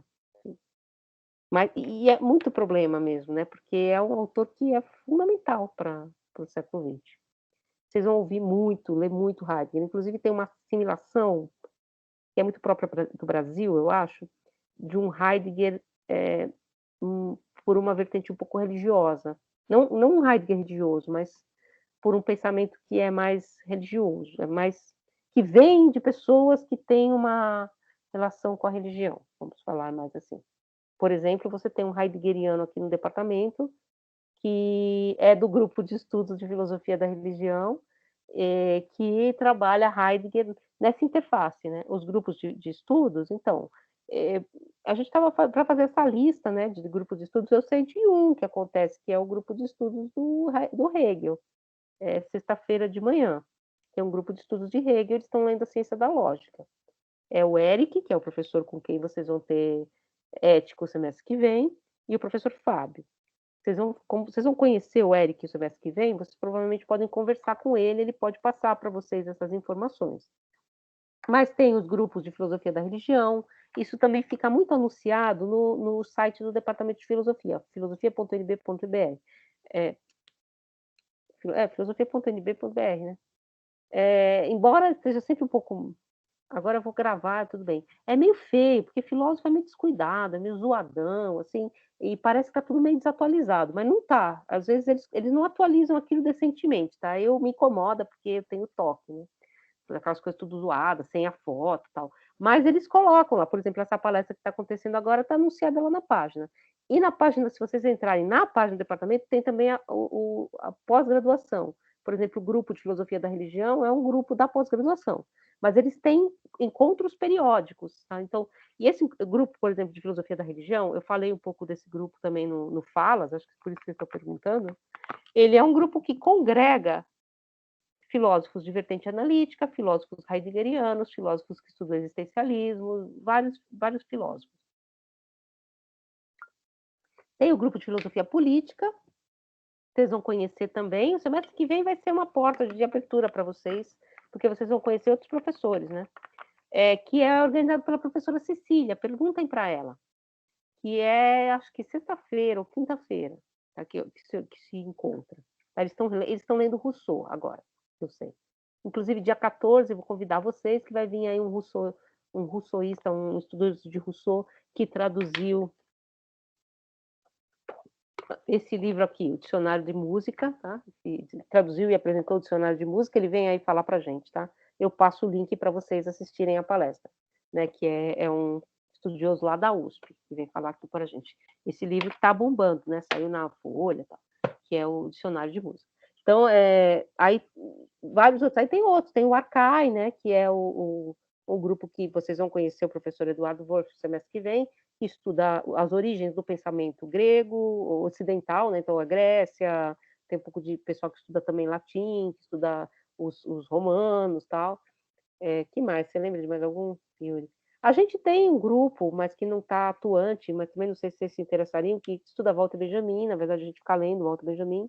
A gente está lendo agora um texto que é sobre a linguagem sobre a linguagem dos homens e sobre a linguagem geral, né? Sobre a linguagem geral e sobre a linguagem dos homens, porque é um pouco filosofia da linguagem, mas mistura um pouco de mística, de questões platônicas, enfim, tal. A gente está lendo esse texto, a gente se encontra de 15 em 15 dias na quinta-feira, mas é um grupo um pouco mais fechado, porque é mais o pessoal que está na pós, né?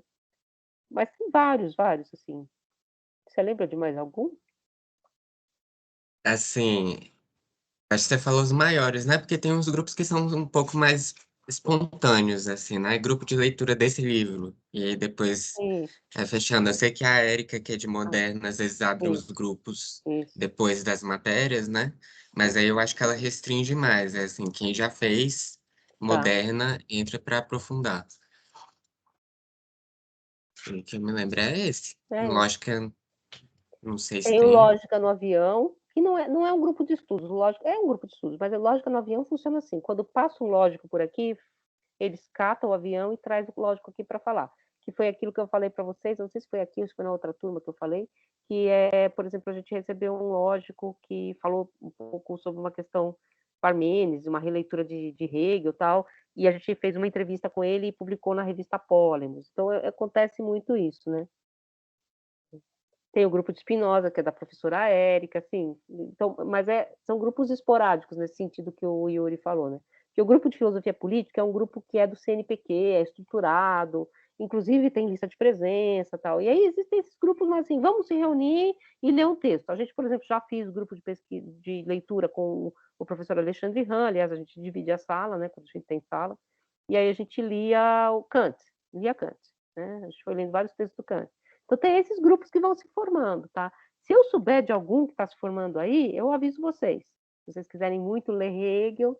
Agora, esse de Hegel eu sei que funciona toda sexta de manhã. Toda sexta de manhã eles estão lá lendo a ciência da lógica, mas é um grupo que já está andando. Se vocês quiserem aparecer lá, eu não sei nem onde fica. Onde fica é ótimo, né? Fica na Labuta, né? Assim, do Spinoza. Se você achar, manda para a gente de Hegel, professora. Tá, vou falar pro Eric se ele... Vocês vão conhecer, porque isso assim, o semestre que vem, vocês vão conhecer o professor Eric. Então, ele vai provavelmente convidar vocês para esse grupo, tá? Que é quem está falando agora. Deixa eu ver se a palestra acabou. Não, ele continua falando. Ele continua falando. Aliás, o Eric adora dar aula, enfim, se preparem. E ele é muito atencioso, tá? Enfim. Então, ele vai provavelmente convidar para vocês. Eu acho que tem um grupo da professora Lígia, também esqueci. Ela estuda os filósofos clássicos também, que é outra professora de ética. Ai, meu Deus. Eu ia falar lógica e eu misturei lógica com ética e ficou Érica, olha só. A outra professora de ética, que é a professora do diurno, mas que vocês podem escolher fazer se vocês quiserem, acho que é 8 horas da manhã a disciplina dela, uma coisa bem cedo. Aquelas coisas. E ela tem um grupo de pesquisa que estuda filósofos clássicos da política, né? Hobbes. Então, assim, ela também tem muitas interfaces, a professora Lígia, com relações internacionais, então ela faz muitas essas interfaces, que são os professores com quem vocês vão ter contato semestre que vem, inclusive, né? Vocês vão já entrar em contato com vários grupos de estudos, tá? Então, espero que sim, que vocês sejam assim, essa coisa do grupo de estudo, ela ajuda muito a vocês quererem continuar no curso. Priscila, uma dúvida que me surgiu foi a seguinte: as disciplinas do Aprender 3 serão computadas como presença e as provas como avaliação mesmo, né? Ainda teremos uma outra prova, é isso? Isso, a gente vai fazer, então, os fóruns, tá? Então, eu fiz esses fórumzinhos, tem mais um exercício que a gente ainda vai fazer, que não é a prova, tem a prova que vocês estão fazendo, aí vai ter mais um exercíciozinho, que é o exercício de citação, e depois a gente vai fazer um último exercício, que é um exercício de argumentação. Eu vou colocar, por exemplo, 2 textos, o texto do Carnap e o texto do Heidegger, e ele pedir para vocês compararem os 2 argumentos. Fala, Eliane. Oi, Priscila, boa noite, Oi. tudo bem? Oi, tudo. Já que falou na prova, tá dando eco aqui para mim, tá ruim. Quer que eu feche o microfone? Olha só, eu fiquei, porque assim, em relação ao exercício que a gente fez do Hegel, eu fiquei muito na dúvida depois quanto à minha resposta, muito na dúvida, eu estava esperando o seu comentário para fazer a prova, aí você já disse que vai fazer um comentário geral, né? Você fechou o microfone. Mas eu posso olhar o seu especificamente, se você quiser. Assim, eu gostaria, porque eu mandei o exercício e depois eu fiquei assim, gente, será que eu não viajei demais? Eu fiquei... O que a gente leu, assim, tal, assim, não querendo falar assim, né? O que a gente leu um pouquinho é que vocês foram muito poéticos, né, assim, porque eu entendo, né, vocês entraram muito na linguagem do Hegel, né, e entendo, tá, assim, não vou cobrar essa questão, assim, né, foi mais, assim, às vezes um pouco impreciso, mas a precisão é uma coisa que a gente vai ganhando com o tempo, tá, assim. E como que faz para ser o mais preciso possível? Fica colado ao texto. Por exemplo, uma das coisas que a gente estava corrigindo nos outros fóruns, né, eu e o Yuri, a gente tinha, do Rousseau que você já leu, tinha uma pessoa que falava assim, porque a arte massifica, a arte massifica os costumes. Sim, mas a palavra massificação não é uma palavra do Rousseau, então é impreciso, entende? Ele está dizendo isso, só que essa palavra é uma palavra que só vai surgir depois, inclusive num outro contexto, que é o contexto da noção de massa. A noção de massa, de povo, não se construiu ainda, percebe? Então você saltou. Como é que a gente faz para saber isso? fica colado ao texto, né? Fica próximo ao próprio exemplo do texto. Então, gente, Bruno, fala. Vou ter que sair, gente, porque daqui a pouco eu tenho uma outra aula, mas diga, Bruno. Boa noite, professor. Boa noite. Só em relação é coisa bem rápida. Em relação a essa leitura que a gente faz, né, que é estrutural, Uhum. ela é uma leitura que não deixa espaço para crítica, né? A gente só está entendendo como que aquele texto foi construído e vendo os argumentos que foram utilizados, né? No primeiro momento, sim. Na verdade, seria aquilo, se vocês quiserem ser radicalmente kantianos, uma leitura analítica, no sentido de que eu não ponho nada do que já não está lá. É claro que isso é impossível, né, Bruno? Claro que toda vez que você vai apontar alguma coisa, você vai, né, assim, no limite não tem no ser crítico, mas é como se a gente tivesse que evitar um pouco essa coisa assim, por exemplo, do Rousseau, né, que era muito assim, porque o estado de natureza, mas não tem estado de natureza nesse texto. Então eu não posso saltar desse trechinho que eu tenho, se todo o resto da obra do Rousseau tivesse se perdido. Com esse trecho, eu não recupero a noção de estado de natureza. Então, essa noção de estado de natureza que eu trago para o meu argumento, ela é estereotipada, porque ela não foi construída junto com o texto. Agora, é óbvio, né, gente, que a gente vai fazer filosofia, tem um nível muito grande de filosofia que é comentário. Tá? Isso vem da Idade Média, não vem nem do estruturalismo francês, né? Que é o comentador. Enfim. Até lembro uma vez que o Eric ficava bravo, que falavam que ele era comentador, ele falou que ele ia sair fantasiado de comentador no carnaval, né? O comentador. Mas comentador é uma figura, né? É uma figura da filosofia e muitos de nós seremos comentadores. E há ótimos comentadores no Brasil, né? Por exemplo, a Jeanne Marie é uma comentadora de Walter Benjamin. Ela comenta a obra do Benjamin. Inclusive, publica no exterior. Ela é belga, mas ela publica em vários países e tal. O Porchat, que é o filósofo que a gente vai ler depois, ele tem um nível de comentador, ele comenta Aristóteles, ele tem um livro sobre Aristóteles, mas ele também constrói uma filosofia cética que é uma filosofia própria. Então você tem esses movimentos também, sabe? Assim, o nível do comentador é um dos níveis da estrutura do pensamento filosófico. O Heidegger é comentador em alguns momentos, todos os filósofos em algum momento são comentadores, ou seja, eles tentam entender o texto do outro. Agora, é claro, eles dão esse outro salto, né? Que aí a gente pode chamar, falando kantianamente, de síntese. É quando eu junto duas coisas para tirar uma terceira, né? Para produzir uma outra coisa, para produzir um outro argumento, atritando dois argumentos estranhos, aí sim eu produzo uma crítica. Então, esse eu acho que é o outro movimento do texto, que a gente vai fazer no final do curso, um pouco. Um exercício que é um exercício de comparar dois argumentos diferentes, conflitantes, por exemplo, esse do Heidegger e Carnap, e tirar um terceiro, que é um argumento seu, né? Uma posição sua em relação a essas duas, por exemplo. Essa síntese é que seria o espaço da crítica, então. Exato, de uma construção. A síntese em Kant é isso, né? O que é síntese? É quando eu junto uma coisa com outra e produzo uma terceira, né? Por exemplo, a síntese, todo conhecimento é síntese, o Kant diz isso. Porque a mera análise não produz conhecimento, né? Então, se a gente fosse só comentador de texto, óbvio, a gente não produziria conhecimento. Só que você tem um nível de análise que é importante, né? Obrigado. Entende assim um pouco? Após ler mais a fundo os textos das aulas gravadas, percebi que fiz tudo ao contrário. Extrapolei, comentei, critiquei, busquei informações fora do tempo, enfim, descobri o que não é para fazer. Gente, não é que não é para fazer, tá? É para fazer também. É que na estrutura de uma leitura lógica, é para ler primeiro o texto, sabe? Inclusive que senão, gente, deixa eu só olhar a oração que eu tenho que sair, gente. Porque senão, gente, vocês vão também, assim, vocês vão ser, como é que eu vou dizer? Engolidos pela erudição, pelo excesso de coisas que vocês vão ter que conhecer, percebem? Então a ideia é, você vai do texto de dentro para fora. Se você vem de fora para dentro, trazendo coisas, essa erudição que vocês vão ter que ter, e é óbvio que vocês vão fazer isso, não é que não faz, ela vai ser cada vez maior e você vai é paralisante. Então, essa leitura lógica do texto, que vem do texto e constrói de dentro para fora, né? Então essa verdade que ela é produzida pelo texto e ela sai do texto é um pouco o que o Benjamin fala também, né? Não é como se a verdade estivesse lá fora e eu jogo uma rede para colhê-la. A verdade é construída pelo próprio texto, ela é exposta pelo próprio texto. Quando a gente aprende a se aproximar desses textos, inclusive o Eric vai falar isso para vocês, existe quase que um nível estético de ler o texto. Você está lendo o texto só porque ele é uma argumentação maravilhosa. Você fala, nossa, olha como é bem construída essa argumentação. É quase como um jogo, né?